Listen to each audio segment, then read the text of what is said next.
Good morning. Well, once again, we've seen another strong close in the US, and this time we had all of the key indices finishing in positive territory, with the NASDAQ hitting record highs.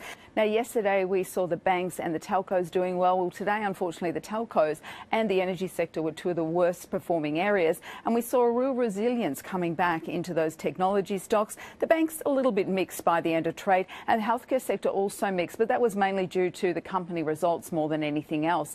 If we have a look at the big themes in the market, we had Jerome Powell, who is the chair of the Federal Reserve, the central bank of the US, coming through with his commentary overnight about the US economy. Now, he said the central bank will continue to gradually raise rates for now. He said he's keeping an eye, and they are keeping an eye, on inflation, also the US job market, and of course trade. Some of the comments that he came through with on trade were seen as a negative by some in the markets, but overall a very positive statement. He did say that he feels protectionism is generally not a good recipe for economic growth.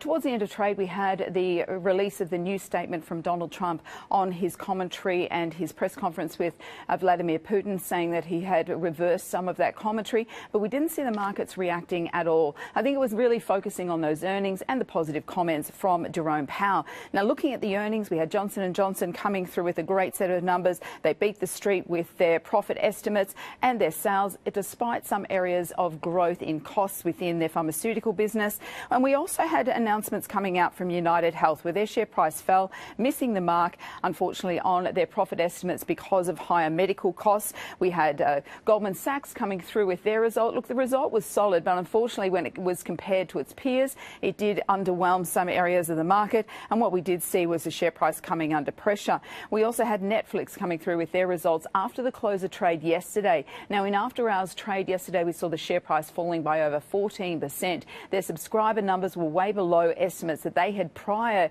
posted to the market, saying that they were looking for subscriber numbers around that 6.2 million estimate back in April. They only came in with subscriber numbers of 5.15 million. So that was below expectations. A bit of concern on costs, not the costs expanding, but the fact that many feel they should be putting more money into new content for their site. But at the end of trade, the share price only down around 5%. Looking at those commodity markets, unfortunately, we did see the gold price yet again coming under pressure, hitting a new one-year low, down around $12 an ounce to $1,227 US an ounce, taking with it many of the precious metal companies in the mining sector and also the trading companies. And if we have a look at that oil price, basically flat today, but still seeing that energy sector giving back ground, now at 68 US a barrel. The Aussie market this morning set for a 19-point gain. Yesterday we were down around 38 points. Real reductions coming through in our miners in the energy sector yesterday. We're still in the midst of the quarterly reporting season for production numbers